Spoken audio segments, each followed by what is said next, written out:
अस्सलामुअलैकुम, मैं हूं इरफान समूर। दोस्तों, भारत ने पाकिस्तान के साथ जो पंगा लिया है वो उसको सदियों याद रहेगा, बल्कि आने वाली नस्लों के लिए वो अपने कोर्स बुक्स में भी वो सबक लिख के जाएगा, ताकि आने वाली कोई नस्ल भी कम से कम पाकिस्तान के साथ पंगा ना ले सके। दोस्तों, आज भारत एतराफ कर रहा है कि हमने वो सोचा ही नहीं था जो पाकिस्तान कर गुजरा। भारतीय वजीर आजम, प्रधानमंत्री नरेंद्र मोदी अपनी जुबान से इस बात का एतराफ कर रहे हैं कि मैंने कभी सोचा भी नहीं था जो पाकिस्तान ने कर दिया है। इस हवाले से कुछ अहम डिटेल्स हैं, वो आपके साथ शेयर करूंगा। और इस वक्त भारत पाकिस्तान के वायरस के हमले में जो है वो हमले की जद में आ चुका है। पाकिस्तान ने क्या वायरस का हमला कर दिया है भारत पर, भारतीय इस वक्त चीख रहे हैं। इसकी क्या डिटेल है ये भी आज मैं आपको बताऊंगा। और एक और जनाब बड़ी तहलका खेज खबर है, वो ये है कि शिकस्त खोरदा भारत ने अपने बड़े एजाज याफ्ता साइंसदान को कत्ल कर दिया है। साइंसदान कौम का असासा होते हैं, जैसे डॉक्टर अब्दुल कदीर खान साहब थे। बड़ा अफसोस है कि पाकिस्तानियों ने उनको वो मान नहीं दिया जो उनको दिया जाना चाहिए था। लेकिन भारत उससे चार हाथ आगे गुजरते हुए अपनी नाकामी के जो है वो वजह से उसने अपना साइंसदान कत्ल कर दिया है। यार, इससे बड़ी शर्मिंदगी की बात क्या होगी। खैर, सारी डिटेल आपको बताऊंगा और कहां कहां भारत को घाव लगे हैं वो भी बताऊंगा। लेकिन उससे पहले नए आने वाले दोस्तों से गुजारिश है कि ये चैनल आपका अपना है, अगर अभी तक इसको सब्सक्राइब नहीं किया तो सब्सक्राइब लाजमी कर लीजिए और बेल आइकन पर क्लिक कर दीजिए ताकि हर नई आने वाली वीडियो टाइमली आपको मौसूल हो जाए। दोस्तों, सूरत हाल यह है कि कल आप मोदी की तकरीर सुन रहे। मोदी ये एक्सपेक्ट कर रहा था कि मैं पाकिस्तान पर दो चार जगह पे ब्लास्ट करूंगा, मिसाइल मारूंगा और फिर मैं एक नैरेटिव बनाऊंगा कि जी यहां पर दहशतगर्दों की पनाहगाहें थी, तो वहां पर हमने अटैक किया है, दहशतगर्दों का खात्मा किया है या उनके पीछे। तो फिर मैं आलमी सतह पर ये एक नैरेटिव बनाऊंगा कि जी देखिए पाकिस्तान में दहशतगर्द हैं, हमने उनको निशाना भी बनाया है। तो लेकिन पाकिस्तान ने जो कर दिया वो भारत एक्सपेक्ट नहीं कर रहा था। अब मोदी कल रो रहा था, वो कहता है कि यार हमने तो दहशतगर्दों को निशाना बनाया, पाकिस्तान ने आगे से हम पर हमला ही कर दिया, पाकिस्तान ने उल्टा हम पर हमला कर दिया। अबे तेरी जुर्रत कैसे हुई पाकिस्तान की सरजमीन पर हमला करने की? तू शायद पाकिस्तान को हल्का ले गया था। ये कोई लीबिया नहीं है, ये कोई फलस्तीन भी नहीं है, ये कोई अफगानिस्तान भी नहीं है बेटा, ये पाकिस्तान है। और पाकिस्तान ने फिर ऐसा सबक सिखाया है कि अब मोदी साहब हाथ लगा लगा के देख रहे हैं, बल्कि दुनिया को दिखा रहे हैं कि कहां कहां मोदी को लगी है। दोस्तों, ये जो राफेल गिरे हैं इनका पहले मैं आपको बता देता हूं, फिर उसके बाद ये पाकिस्तानी वायरस का जिक्र करेंगे। ये भी बड़ी इंटरेस्टिंग खबर है जी, ये वायरस वाली, पाकिस्तानी वायरस वाली, कि पाकिस्तान ने वायरस हमला कर दिया। और ये हमला एक पाकिस्तान पर भी हुआ, लेकिन पाकिस्तानियों ने बर वक्त उस हमले को नाकाम बनाया। यह खबर है जी राफेल की। भारतीय फजाइया की जानिब से 6 और 7 मई की दरमियानी शब पाक फजाइया के हाथों भारतीय तैयारे गिरने का जो है वो बिलवास्ता एतराफ सामने आने के बाद राफेल तैयारे बनाने वाली फ्रांसीसी कंपनी डासो एविएशन के शेयर्स में मजीद 5.59% कमी रिकॉर्ड की गई है। इस वक्त जो फ्रांस वाले हैं वो मोदी सरकार को जो है वो मुरद इल्जाम ठहरा रहे हैं। अभी और भी मोदी ने असला वगैरह खरीदना था, तो अब फ्रांस किसी ऐसे मुल्क को क्यों असला देगा जो चला ही नहीं सकता। एक तरफ ये सूरत हाल है और दूसरी जानिब पाकिस्तान के एयर वाइस मार्शल बता रहे थे कि भाई पूरी दुनिया हमसे राबता कर रही है कि हम आपसे ट्रेनिंग लेना चाहते हैं, आपके प्रोफेशनलिज्म की तारीफ कर रही है पूरी दुनिया। खैर, ये पाकिस्तान का प्रोफेशनलिज्म, यहां पर इसको लॉस हुआ। आज तक एयर जो है वो स्पेस बंद है और वो सारे रूट्स बंद हैं भारत के लिए, बल्कि भारत के इस वक्त जो है वो एयरलाइंस बंद पड़ी हैं। भारत को आज भी खदशा है कि कहीं पाकिस्तान फिर ना ठोक दे। पहले एयरबेसिस तबाह की थी, अब एयरपोर्ट्स तबाह करेगा। और अब भारतीय ये एतराफ भी कर रहे हैं कि हमारा ये नुकसान हुआ है, अब एतराफ कर रहे हैं। मोदी की कल वाली तकरीर एक शिकस्त खोरदा प्राइम मिनिस्टर की तकरीर थी, सिवाय रोने धोने के कुछ नहीं था। लेकिन वो गीदड़ बबकियां वो बढ़ के वो आज भी वो बरकरार थी। अब जो उन्होंने तकरीर की है वो बेसिकली अब अपनी फेस सेविंग चाह रहे थे, और इस वक्त जो पूरी इंडियन अवाम मोदी के खिलाफ हो चुकी है उसको कवर देने की कोशिश कर रहे थे।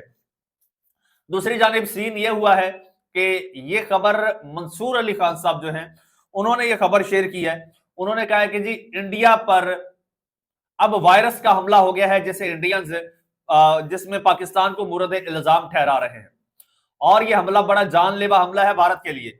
दोस्तों, पाकिस्तान ने डिजिटल वायरस जो है वो दाखिल कर दिया है इंडिया में।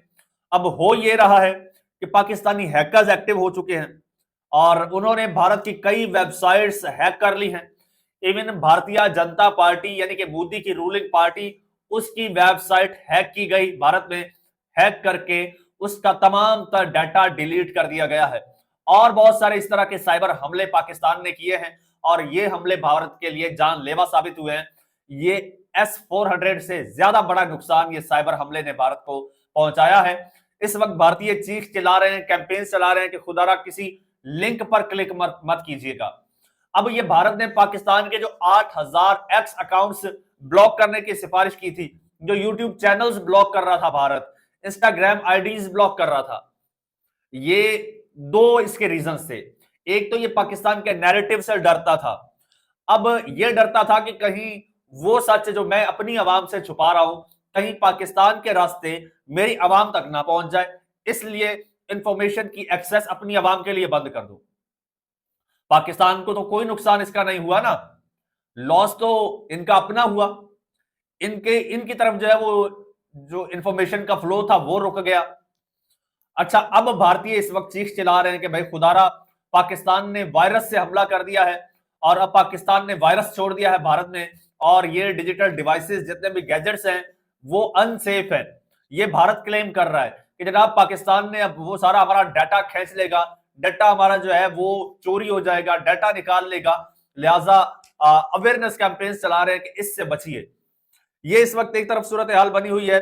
दूसरी तरफ अब खबर आई है कि भारत के कोई जी साइंसदान है, भारत के साइंसदान है, साइंटिस्ट, उनकी लाश मिली है। अब भारतीय हो गए हैं असल में पागल, सटपटा गए हैं, बुखला गए हैं और खिसियानी बिल्ली की तरह अब खंबा नोच रहे हैं। ओ भाई, साइंसदान का काम क्या होता है? आपको कोई भी इन्वेंशन देना, कोई इजाद देना, कोई इनोवेशन लाना। आपके साइंसदानों ने ही आपको ये न्यूक्लियर पावर बनाया है ना, कोई फरिश्ते या आपके ये सिमर के भगवानों ने तो नहीं बनाया ना। तो अब भारत में इस वक्त कोई मुसलमान महफूज नहीं है, कोई जर्नलिस्ट महफूज नहीं है, कोई टूरिस्ट महफूज नहीं है, कोई सिख महफूज नहीं है, कोई माइनॉरिटी का बंदा महफूज नहीं है भारत में, कोई अपने हक की खातिर आवाज उठाने वाला महफूज नहीं है, कोई मोदी का असल चेहरा दिखाने वाला महफूज नहीं है भारत में। ये सूरत हाल बनी हुई है। और अब ये देखिए खबर आई है, आला सरकारी एजाज याफ्ता भारी साइंसदान की लाश बरामद हुई है जी, और ऐसे वक्त में जब पाकिस्तान और भारत आमने सामने थे। ये जी भारतीय मारूफ साइंसदान है और इनकी लाश एक दरिया से जी दरिया कावेरी से बरामद हुई है। और मीडिया रिपोर्ट्स के मुताबिक पुलिस ने कहा कि 10 मई को श्रीरंगापटना के करीब साई आश्रम के नजदीक दरिया में एक लाश देखी गई, जिसके बाद हुकाम को इतला दी गई। और डॉक्टर एप्पन जो अपनी एहलिया के साथ मैसूर में मुकीम थे, 7 मई से लापता थे। इतवार की शाम पुलिस ने तस्दीक की कि दरिया से बरामद होने वाली लाश डॉक्टर एप्पन की है। पुलिस का यह भी कहना है कि उनका स्कूटर दरिया के किनारे लावारिस हालत में पाया गया है। पुलिस ने इब्तदाई तौर पर मौत की वजूहात जानने के लिए तहकीकात शुरू कर दी है और एक मुकदमा भी दर्ज कर लिया गया है। और मुकदमा दोस्तों भारतीय पुलिस को मोदी सरकार के खिलाफ दर्ज करना चाहिए। इसकी मैं हकीकत आगे चल के बताता हूं। वो तहकीक कर रहे थे और अब पता नहीं क्या तहकीक कर रहे थे। खैर, अब ये इस वक्त जो है ये बुखला गए हैं, सटपटा गए हैं। अब एक वो खातून साफी है, उसको धमकियां दी जा रही हैं, उसको धमकी आमेज वो पैगामात दिए जा रहे हैं, बड़े उसको पैगामात मौसूल हो रहे हैं। साइंसदान को कत्ल कर दिया। अब एक उनका वो सीनियर ऑफिसर है, उसने इस्तीफा दे दिया। अब उनके ऑफिशियल्स, उनकी जो फौज है वो बॉर्डर पे पाकिस्तान के साथ लड़ने से इनकार कर रही है, एयरफोर्स जहाज उड़ाने से इनकार कर रही है। बहुत सारे इस वक्त भारत से दोस्त मुझे सुन रहे हैं, मेरा चैनल इस वक्त भारत में ऑन है। सो आपको मैं कहना चाहता हूं कि भाई इस वक्त आपका सबसे बड़ा मुजरिम आपका अपना मोदी है। अपनी एक छोटी सी बोटी के लिए उसने 125, 30 या 150 करोड़ हिंदुस्तानियों को न्यूक्लियर वॉर में धकेल दिया। वो तो सलाम है पाकिस्तान को जिसने तहम्मुल का मुजाहिरा किया, वो तो सलाम है ट्रंप को जिसने इन्वॉल्वमेंट दिखाई और सीज फायर हो गया। वरना तो पाकिस्तान ने अभी तो अपने वो आखिरी ऑप्शन को टाकी भी नहीं मारी थी, और अभी तो एक मीटिंग करनी थी आखिरी ऑप्शन की, उसके बाद भारत शायद सफा हस्ती पर ना होता। ये हमारा शौक नहीं है, हमें जंगे लड़ने का शौक नहीं है, लेकिन जब हम पर जंग मुसल्लत कर दी जाए तो फिर हम पीछे नहीं हटते। इसलिए भारत के लोग इस वक्त जो है वो प्रोटेस्ट भी कर रहे हैं मोदी के खिलाफ, मोदी से इस्तीफा भी डिमांड कर रहे हैं। तो भाई आपको बता दूं, अगर आप अपने मुल्क में पीस चाहते हो तो इस बुच्चर ऑफ गुजरात से जान छुड़ा लो। ये खून का प्यासा है, ये खून पे सियासत करता है। हमेशा इसने हिंदुस्तान में लोग मरवाए और इलेक्शन जीते। हर इलेक्शन से पहले भारत में अपने ही लोगों पर हमले करवाता है, अपने ही लोगों को मरवाता है, दूसरों पर इल्जाम लगाकर आप लोगों के जज्बात को भड़काता है, कैश करवाता है, वोट लेता है और अपनी सरकार बना लेता है। ये इसकी स्ट्रेटेजी है। अब भारत में लोग इसकी स्ट्रेटेजी भांप चुके हैं, जान गए हैं, और आज जब मैं आपसे मुखातिब हूं, इस वक्त भारत में मोदी के इस्तीफे का मुतालबा बड़े जोर शोर से हो रहा है। जो भी अपडेट होगी आपके साथ मैं शेयर करूंगा। चैनल आपका अपना है, इसको सब्सक्राइब कर लीजिए, बेल आइकन पर क्लिक कर दीजिए और मुझे इजाजत दीजिए। अल्लाह।